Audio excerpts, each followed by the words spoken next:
تین چیزیں انسان کو ذلیل کر دیتی ہیں، تین چیزیں انسان کو رسوا کر دیتی ہیں۔ میرے کریم نبی نے فرمایا، اللہ کے رسول نے فرمایا، نواسہ رسول حضرت امام جعفر صادق رضی اللہ تعالی عنہ نے سنایا۔ حضرت امام جعفر صادق رضی اللہ تعالی عنہ فرماتے ہیں، فرمایا تین چیزیں انسان کو ذلیل کر دیتی ہیں، تین چیزیں انسان کو رسوا کر دیتی ہیں۔ پوچھا گیا حضرت ایسی خطرناک تین چیزیں، گندی چیزیں کون کون سی ہیں؟ جوانوں خدارہ دل کے کانوں سے سنیے گا۔ حضرت امام جعفر صادق رضی اللہ تعالی عنہ نے فرمایا تین چیزیں انسان کو ذلیل کر دیتی ہیں۔ پہلی چیز، عورت کی صحبت میں زیادہ دیر تک بیٹھنا۔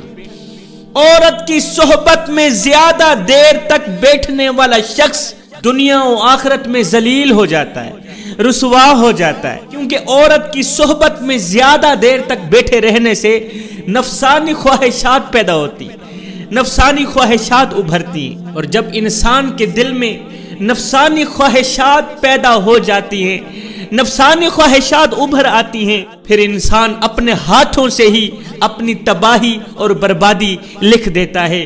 مجھے حضرت سیدنا عمر فاروق رضی اللہ تعالی عنہ کے دور کا ایک چھوٹا سا واقعہ یاد آ گیا۔ جوانوں دل کے کانوں سے سنیے گا۔ حضرت عمر فاروق رضی اللہ تعالی عنہ کا دور مبارک تھا۔ آپ کہیں جا رہے تھے، جاتے جاتے راستے پر آپ نے دیکھا ایک لاش پڑی ہوئی، مردہ لاش پڑی ہوئی۔ آپ نے دیکھا کس نے اس کو مارا ہے، کس نے قتل کیا ہے؟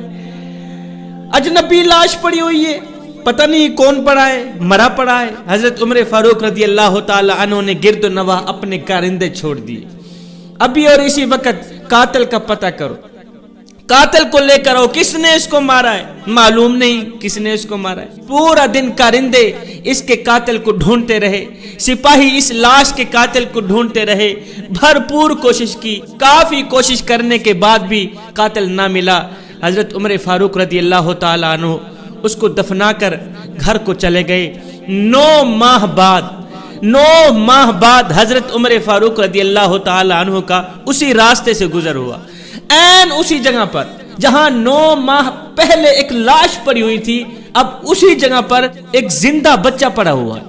حضرت عمر فاروق رضی اللہ تعالی عنہ نے دیکھا، دیکھ کر حیران رہ گئے کہ یار 9 مہینے پہلے اسی راستے سے گزرا تھا، ایک لاش پڑی ہوئی تھی، اب 9 مہینے بعد جو اس راستے پر گزرا ہوں، این اسی جگہ پر ایک زندہ بچہ پڑا ہوا ہے جہاں پر لاش پڑی ہوئی تھی۔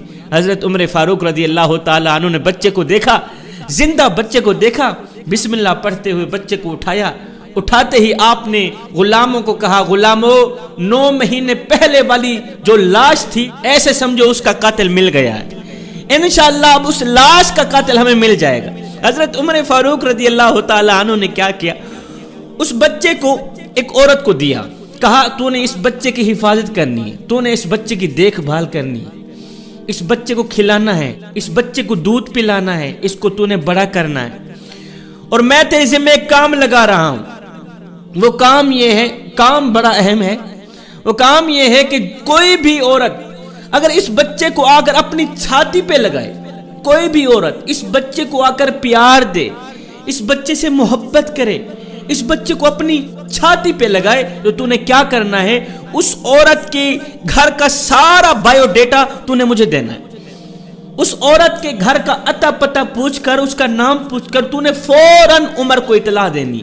جو عورت بھی اس بچے کو چھاتی پہ لگے، جو عورت بھی اس بچے کو پیار کرے، محبت کرے، اس عورت کا اتا پتہ پوچھنا ہے، فوراً ہی عمر کو اطلاع دینی، فوراً ہی تو نے مجھے اطلاع دینی۔ حضرت عمر فاروق رضی اللہ تعالی عنہ نے اس نگران عورت کے لیے، بچے کی حفاظت کرنے والی عورت کے لیے وظیفہ مقرر کر دیا۔ ہر مہینے اسے تنخواہ ملا کرتی تھی، ہر مہینے اسے بچے کی حفاظت کے لیے جو خرچہ آتا تھا وہ اسے ملا کرتا تھا۔ بچہ تھوڑا سا بڑا ہو گیا، جب تھوڑا سا بڑا ہوا، کسی کے گھر کی نوکرانی ملازمہ اس نگران عورت کے گھر آئی، آ کر کہنے لگی میری جو مالکن ہے نا، تیرا بچہ میری مالکن کو پسند آ گیا ہے، میری مالکن تیرے بچے سے پیار کر بیٹھی ہے، محبت کر بیٹھی ہے، لہٰذا وہ تیرے بچے کو مانگنا چاہتی ہے، بچہ تو ہمیں دے دے، بدلے میں جو مانگنا ہے مانگ، ملکانی تجھے دینے کو تیار ہے۔ اب یہ تو موقع کی تاک میں تھی، اس نے فوراً حامی بھر لی، میں بچہ دینے کو تیار ہوں۔ ساری جان پہچان کرنے کے بعد، تحقیق کرنے کے بعد، نام پوچھنے کے بعد فوراً حضرت عمر فاروق رضی اللہ تعالیٰ عنہ کو اطلاع دی۔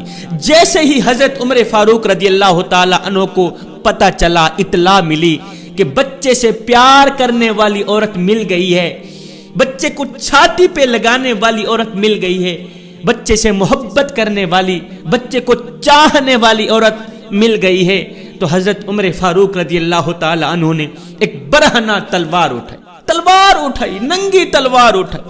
امیر المومنین حضرت عمر فاروق رضی اللہ تعالی عنہ نے تلوار اٹھائی، دوڑتے ہوئے اس عورت کے گھر کو جا رہے ہیں۔ جیسے ہی اس عورت کے گھر قدم رکھا تو دیکھتے ہیں وہ گھر تو ایک انصاری صحابی کے گھر ہے۔ انصاری صحابی نے جب حضرت عمر فاروق رضی اللہ تعالی عنہ کو غصے کی حالت میں دیکھا، آپ کے چہرے پر غضبناک آثار دیکھے، ڈر گیا، آج کیا ہو گیا ہے؟ ننگی تلوار ہاتھ میں ہے، امیر المومنین غصے میں ہے، غضب کے آثار چہرے پر نمودار ہیں، اور آئے بھی ہمارے گھر میں ہے۔ دوڑ کر آگے گیا، حضرت کیا ہو گیا؟ آقا کیا ہو گیا؟ فرمایا فلاں نام کی عورت سے میں نے ملنا، فلاں نام کی عورت سے میں نے بات کرنی ہے، اہم بات کرنی۔ اس نے کہا حضرت وہ تو میری بیٹی ہے، حکم کریں کیا کہنا چاہتے ہیں؟ آپ اتنے جاہو جلال میں ہیں، غصے میں ہیں، آپ کے ہاتھ میں ننگی تلوار ہے، خیر تو ہے میری بیٹی نے کوئی جرم کیا ہے، میری بیٹی نے کوئی گناہ کیا ہے؟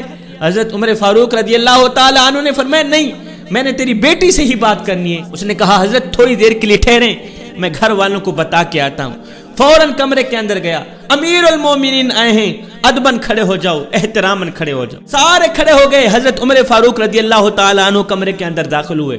داخل ہوتے ہی آپ نے فرمایا سارے باہر نکل جائے، میں نے اکیلی بچی سے ہی بات کرنی۔ اکیلی بچی کھڑی ہے، دروازے بند، سارے باہر نکل گئے۔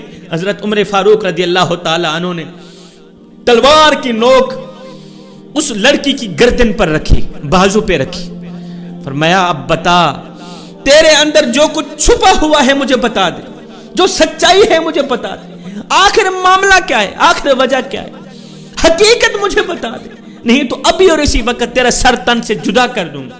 جو تیرے اندر حقیقت چھپی ہوئی ہے نا، تیرے اندر جو راز چھپا ہوا ہے، عمر کو ابھی بتا دے۔ وہ جو لڑکی تھی وہ نیک تھی، متقی پرہیزگار تھی۔ اس نے کہا آقا قربان جائیں آپ کے نام پر، آپ کی شان پر، اے میرے نبی کے قدموں پہ بیٹھنے والے عمر، یا امیر المومنین، ہم آپ کے در کے کمی ہیں، ہم آپ کے در کے نوکر ہیں، آپ کے ٹکڑوں پہ پلنے والے لوگ ہیں، ہم کون ہوتے ہیں آپ کے آگے سچائی بیان نہ کرنے والے، ہم میں ہمت ہی کیا ہے؟ آپ تلوار ہٹا دیں، جو میرے اندر چھپا ہوا ہے سب کچھ بتاتی ہوں۔ حضور آپ اتنی تکلیف کر کے یہاں تک پہنچے، مجھے اپنے پاس بلا لیتے، میں آپ کے پاس چل کے آ جاتی۔ حضرت عمر فاروق رضی اللہ تعالی عنہ نے اس کے بازو سے تلوار کی نوک ہٹا لی۔ اب اس نے حقیقت بیان کی۔ اس نے کہا حضور کافی عرصہ پہلے ایک بڑھیا عورت ہمارے گھر میں آیا کرتی تھی، روزانہ آیا کرتی تھی، آتی جاتی رہی، ہمارے گھر میں پکاتی تھی، ہمارے گھر میں کھاتی تھی، ایک ہی چولہے پہ پکتا تھا، اکٹھے بیٹھ کے کھاتے تھے۔ کافی عرصے سے وہ آتی جاتی رہی، وہ اپنے دل کے حال ہمیں سناتی تھی، ہم اپنے دل کے حال انہیں سناتے تھے۔ وہ ایسے بن گئی جیسے وہ ہمارے گھر کی افراد ہے۔ حضور ایک دن وہ بڑھیا کہیں لمبے سفر کو جا رہی تھی، اس نے مجھے کہا کہ میری ایک بیٹی ہے، کچھ دنوں کے لیے میں وہ آپ کے گھر چھوڑ کے جانا چاہتی ہوں، جب میں سفر سے واپس آؤں گی تو اپنی بیٹی کو لے جاؤں گی۔ میری جوان بیٹی ہے، خوبصورت بیٹی ہے۔ جب وہ بیٹی لے کر میرے گھر میں آئی تو وہ دکھنے میں تو بہت ہی زیادہ خوبصورت لڑکی تھی، مگر وہ لڑکی کے روپ میں لڑکا تھا۔ وہ دکھنے میں لڑکی لگتی تھی، کوئی بھی اسے دیکھتا، عورت بھی دیکھتی، عورت بھی یہی کہتی کہ یہ لڑکی ہے، دراصل وہ لڑکا تھا۔ مجھے بھی علم نہیں تھا، میں بھی یہی سمجھی کہ یہ لڑکی ہے۔ حضور ایک دن میرے گھر میں کوئی نہیں تھا، وہ لڑکی اور میں اکیلے تھے۔ اس لڑکے نے مجھے کوئی ایسی چیز کھلائی کہ میں غفلت کی نیند سو گئی۔ حضور رات کو کمرے کے اندر ہم دونوں اکیلے سوئے ہوئے تھے، اس کمینے نے مجھے اکیلا پایا اور اپنی ہوس پوری کرنے کی بھرپور کوشش کی۔ حضور جب میری آنکھ کھلی تو اس نے مجھ سے زیادتی کر ڈالی تھی، مجھ سے گناہ کر دیا تھا۔ جب میری آنکھ کھلی تو میرے سامنے میرے نزدیک ایک خنجر پڑا ہوا تھا۔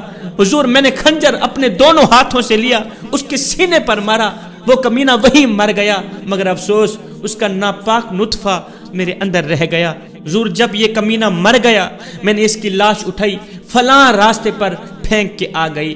حضور 9 ماہ بعد اس کمینے کا جو نطفہ تھا وہ بچے کی صورت اختیار کر گیا۔ 9 ماہ بعد جب بچہ پیدا ہوا وہ بچہ بھی میں نے اٹھایا، اسی جگہ پر چھوڑ آئی، اسی جگہ پر رکھ آئی جہاں اس بچے کے باپ کی لاش میں نے رکھی تھی۔ حضرت عمر فاروق رضی اللہ تعالی عنہ نے جب اس کی سچائی سنی، جب اس کی حقیقت سنی، جب اس عورت نے، اس نیک عورت نے، نیک لڑکی نے اپنے دل کا حال حضرت عمر فاروق رضی اللہ تعالی عنہ کو بتایا تو حضرت عمر فاروق رضی اللہ تعالی عنہ نے فرمایا، بچی اللہ تجھ پہ راضی ہو، اللہ تم پہ راضی ہو، تو نے عمر کو حقیقت بتائی، تو نے حق بیان کیا، تو نے سچ بیان کیا۔ اگر وہ نوجوان، اگر وہ لڑکا لڑکیوں کی صحبت میں نہ بیٹھتا ہرگز یہ گناہ نہ کرتا۔ جو مدعے کی بات ہے، اگر وہ لڑکا لڑکیوں کی صحبت میں نہ بیٹھتا ہرگز یہ گناہ نہ کرتا۔ اس نے گناہ کیا ہے، وجہ صرف لڑکیوں کی صحبت ہے، عورتوں کی صحبت۔ حضرت سیدنا امام جعفر صادق رضی اللہ تعالی عنہ نے فرمایا 3 چیزیں انسان کو رسوا کر دیتی، 3 چیزیں انسان کو ذلیل کر دیتی۔ پہلی چیز، عورتوں کی صحبت میں زیادہ دیر تک بیٹھنا۔ عورتوں کی صحبت میں بیٹھنے والا شخص ذلیل ہو جاتا ہے، خوار ہو جاتا ہے۔ فرمایا دوسری چیز، امیروں کی صحبت میں بیٹھنے والا شخص، امیروں کی صحبت میں زیادہ دیر تک بیٹھنا یہ وہ عمل ہے جس سے انسان کو اپنی ہی نعمتیں حقیر لگتی۔ جب انسان کو حاصل کی گئی یہ نعمتیں حقیر لگتی ہیں تو پھر انسان شکر نہیں کر پاتا، ان نعمتوں کا شکر کرنا بھول جاتا ہے۔ تیسری چیز، جاہل کی صحبت میں بیٹھنا۔ یاد رکھنا، جاہل کے سوال کا جواب خاموشی ہے، خاموشی اختیار کرنا ہے۔ جو انسان کسی جاہل سے بحث کرتا ہے وہ اپنے آپ کو ذلیل کر بیٹھتا ہے، وہ اپنے آپ کو رسوا کر بیٹھتا ہے۔ اگر تم چاہتے ہو کہ دنیا و آخرت میں تم سرخرو رہو تو پھر خدا را ان 3 چیزوں سے بچے رہنا۔